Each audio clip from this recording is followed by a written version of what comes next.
بە پێچەوانەی نەجمەدین ئەربەکان کە بە باوکی ئیسلامی سیاسی لە تورکیا ناو دەبرێت، محەممەد فەتحوڵڵا گولەن بانخوازی دیاری تورکیا و دامەزرێنەری بزوتنەوەی خزمەت بە باوکی ئیسلامی کۆمەڵایەتی ناو دەبرێت. نەیارەکانیشی پێیان وایە خۆی و بزوتنەوەکەی مەترسیکی ڕاستەقینەن بۆ سەر سیستمی ئەلمانی لە تورکیا. فەتحوڵڵا گولەنی تەمەن 75 ساڵ کە کاریگەری گەوری لەسەر جوگەکانی دەوڵەتی تورکیا هەیە و لەلایەن دەسەڵاتدارانی تورکیاوە لایەنگرەکانی بەدەسەڵاتی هاوتەریب ناو دەبرێن، لە سەرەتای ژیانیدا کاریگەر بووە بە ساعید نۆرسی کەسایەتی ئاینی کوردەوە. تەنانەت هاوشێوەی ئەو هاوسەرگیری نەکردووە و ژیانی بۆ بانگەوازی ئیسلامی تەرخان کردووە.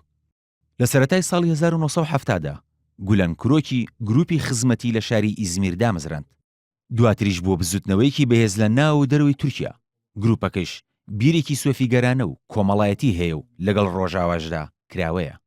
هەنگاوی گەورەی گروپی خزمەت لە دوای کودەتا سەربازیەکەی ساڵی 1970 بوو کە سوودی لە پشگیری حکومەت وەرگرت و ژمارێکی زۆر خوێندنگای لە زۆربەی وڵاتانی جیهاندا کردەوە.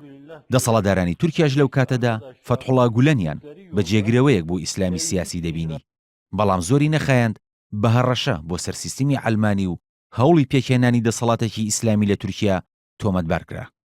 لە ساڵی 1990دا بە پاساوی چارەسەری پزیشکی گولەن چووە ئەمریکا و لە ئێستادا لە ویلایەتی پنسیلڤانیا دەژی و سەرۆکایەتی تۆڕێکی بەرفراوانی نافەرمی خوێندنگا و ناوەندی توێژینەوە و کۆمپانیا و دەستگای ڕاگەیاندن لە 5 کیشوەردا دەکات. لایەنگرانیشی نزیکەی 100 خوێندنگای سربەخۆیان تەنها لە ویلایەتە یەکگرتووەکانی ئەمریکا کردوێتەوە. لە هەڵبژاردنەکانی ساڵی 2010دا فەتحوڵڵا گولەن پشگیری لە پارتی دادوگەشە پێدان بە سەرۆکایەتی ڕەجەب تەیب ئەردۆغان کرد، بەڵام دواتر وردە نێوانیان ساردی تێکەوت و ئەردۆغان بە فەرمانێک خوێندنگاکانی سەر بە گروپی خزمەتی داخست و ژمارێک لە ئەفسەرانی پۆلیسی لە سەرکار لابر بە تۆمەتی ئەوەی کە سەر بە گولەنن. فەتحوڵڵا گولەن بەرامبەر بە خەباتی کورد لە باکووری کوردستان هەڵوێستی توندی هەیە و دژی دانوستان بوو لە نێوان کورد و دەوڵەتی تورکیادا. پرۆسەی ئاشتیشی بۆ چارەسەری کێشەی کورد بەلاوە پەسەند نەبوو و ڕەتی کردوێتەوە.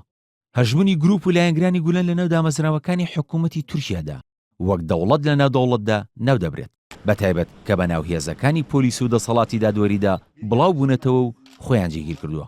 لە دوای ئاشکرابوونی تێوەگلانی ئەردۆغان لە دۆسیەی گەندەڵیدا لە کۆتایی ساڵی 2013ەوە کە لەلایەن لایەنگرانی گولەنەوە ئاشکراکرا، ئەردۆغان و گولەن بوونەتە دوژمنی سەرسەختی یەکتر.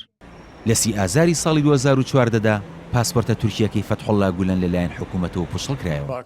لەو ساڵشدا حکوومەتی تورکیا داوای لە ئەمریکا کرد گولەن ڕادەستی ئەنقەرە بکات بۆ ئەوەی بە پێی یاساکانی تورکیا سزا بدرێت. شەوی 15 تەمووز کودەتایەکی شکست خواردوو لەلایەن ژمارەیەک ئەفسەری سوپای تورکیاوە ئەنجام درراوە. سەرجەم پارتە سیاسیەکانی تورکیا دژایەتی خۆیان بۆ کودەتاکە ڕاگەیاند و ئیدانەیان کرد. لەلایەن ئەردۆغانی سەرۆک کۆمار و ژمارێک بەرپرسی ئەو وڵاتێشەوە گولەن بەوە تۆمەتبار کرا کە لە پشت ئەنجامدانی کودەتاکەوەیە. بەڵام فەتحوڵڵا گولەن ئەو تۆمەتی ڕەتکردەوە و وتیشی بە دووری نازانێت پلانی کودەتاکە لەلایەن خودی ئەردۆغانەوە داڕێژرابێت. ئامانجیشی لەو کارە پتەوکردنی دەسەڵاتی خۆیەتی لە وڵاتەدا. هەندێک پێیان وایە لە دوای هەر ڕووداوێکی سیاسیەوە کە لە تورکیادا ڕوو بدات لەلایەن ڕەجەب تەیب ئەردۆغانەوە، فەتحوڵڵا گولەنی پێ تۆمەتبار دەکرێت و ئەردۆغان هەڵە و شکستەکانی خۆی دەخاتە ئەستۆی ئەو. کاروان شەرمەحسین، NR